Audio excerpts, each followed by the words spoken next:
किंबहुना विनंती आहे आणि त्यामुळे या मतदारसंघामध्ये संघटनेचं काम अधिक ताकदीने उभं राहिलं पाहिजे। याच्यासाठी राणे साहेब, चव्हाण साहेब नेहमीच प्रयत्न करतायत। आता सुद्धा उद्या सुद्धा आदरणीय चव्हाण साहेब सावंतवाडी देत आहेत।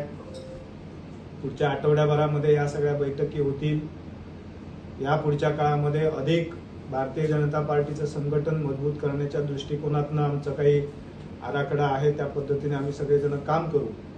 परंतु सगळ्याच वरिष्ठ नेत्यांनी ज्यांना कोणाला अशा प्रकारच्या बंडखोरांबद्दल जर प्रेम असेल तर त्यांनी त्यावेळी निवडणुकीच्या काळामध्ये ही बंडखोरी न होण्यासाठी प्रयत्न करणं गरजेचं होतं।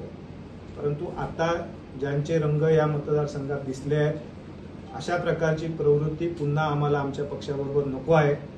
ज्यांना वैयक्तिक संबंध त्यांच्याशी ठेवायचे असतील त्यांनी ते वैयक्तिक ठेवावेत, परंतु अशा चुकीच्या प्रवृत्तीला पुन्हा पक्षामध्ये स्थान देण्याची कुठलीही भूमिका या ठिकाणी या मतदारसंघातल्या कार्यकर्त्याची नाही, किंबहुना वरिष्ठ नेत्यांची नाही। आणि त्यामुळे अशा प्रकारचं संभ्रमाचं वातावरण आणि संभ्रम अवस्था निर्माण करणारं स्टेटमेंट कृपया या पुढच्या काळामध्ये कोणी देऊ नये। धन्यवाद।